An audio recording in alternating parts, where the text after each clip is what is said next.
Bollywood star hero Dharmendra తుది శ్వాస విడిచారు.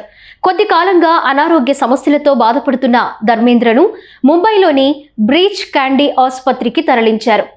వయోభార సమస్యలతో ఇబ్బంది పడుతున్న ధర్మేంద్ర ఈ ఉదయం కన్నుమూసినట్లు బాలీవుడ్ వర్గాలు వెల్లడించాయి.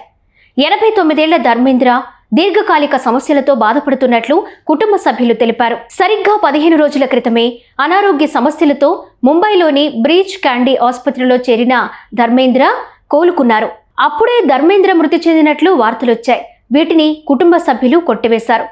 ఆసుపత్రి నుంచి డిశ్చార్జ్ అయిన ధర్మేంద్ర ఈ ఉదయం ఇంట్లోనే తుదిశ్వాస విడిచినట్లు కుటుంబ సభ్యులు ప్రకటించారు. 1935 డిసెంబర్ 8న పంజాబ్లో జన్మించిన ధర్మేంద్ర అసలు పేరు ధర్మేంద్ర కేవల్ కిషన్ డియోల్. 1954లో ప్రకాష్ కౌర్ను ధర్మేంద్ర వివాహం చేసుకున్నారు. ఆ తరువాత నటి హేమా మాలినితో ప్రేమలో పడి ఆమెను రెండవ వివాహం చేసుకున్నారు. వీళ్ళిద్దరిది హిట్ కాంబినేషన్గా పేరు.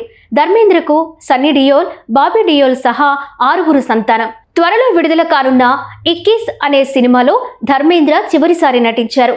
2012లో పద్మభూషణ్ అవార్డు కూడా సొంతం చేసుకున్నారు ధర్మేంద్ర. అటు రాజకీయాల్లో కూడా ప్రభావం చూపించిన ఈ స్టార్ హీరో 2004లో బికనీర్ నుంచి బీజేపీ ఎంపీగా విజయం సాధించారు. ఆ తర్వాత మళ్లీ రాజకీయాల వైపు చూడలేదు. మొత్తం 300కు పైగా చిత్రాల్లో నటించిన ధర్మేంద్రను బాలీవుడ్ హీ మ్యాన్ గా పిలుస్తారు. ధర్మేంద్ర మృతి పట్ల బిగ్ బి అమితాబ్ తీవ్ర దిగ్భ్రాంతి వ్యక్తం చేశారు. షోలే సినిమాలో తామిద్దరం కలిసి మిత్రులుగా నటించామని గుర్తు చేశారు.